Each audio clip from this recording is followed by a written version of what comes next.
संसद का मॉनसून सत्र बुधवार को भी विपक्ष के हंगामे की भेंट चढ़ गया। संसद के दोनों सदनों में विपक्ष ने जोरदार हंगामा किया।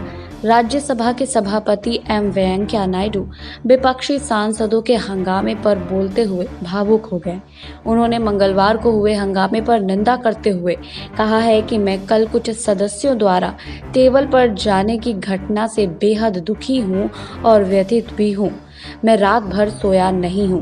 इस मुद्दे पर एक डिबेट शो के दौरान जिसमें कांग्रेस प्रवक्ता सुप्रिया श्रीनेत और संबित पात्रा एक दूसरे से भिड़ गए, उनसे जब सवाल पूछा गया तो जवाब देते हुए संबित पात्रा ने कहा कि हम सब कि भविष्य को हम बचाएं। इस पर उनको काटते हुए सुप्रिया श्रीनेत ने कहा है तो फिर उन बच्चों से माफी मांगे, जिसके बाद प्रवक्ता एक दूसरे से तू मैं करते नजर आए।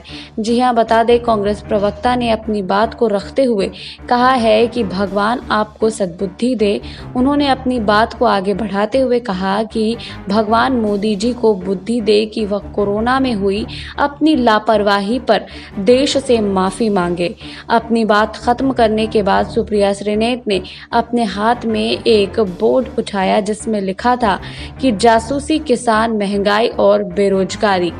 जी हां, बता दें कि इस पर संबित पात्रा ने भी पलटवार करते हुए कहा कि हम दोनों सांसद का चुनाव हारे हैं, लेकिन इसका मतलब यह नहीं है कि आप पॉलिटिशियन नहीं हैं।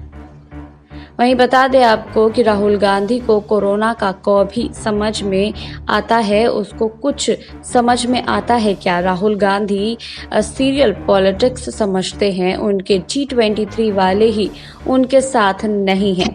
बता दें इस डिबेट शो के दौरान ऐसे ही भाजपा प्रवक्ता और सुप्रिया श्रीनेत के बीच भिड़ंत हो गई। आपको हमारी ये रिपोर्ट कैसी लगी हमें कमेंट बॉक्स में लिखिए। बाकी और खबरों के लिए जुड़े रहिए SPN 9 न्यूज़ के साथ।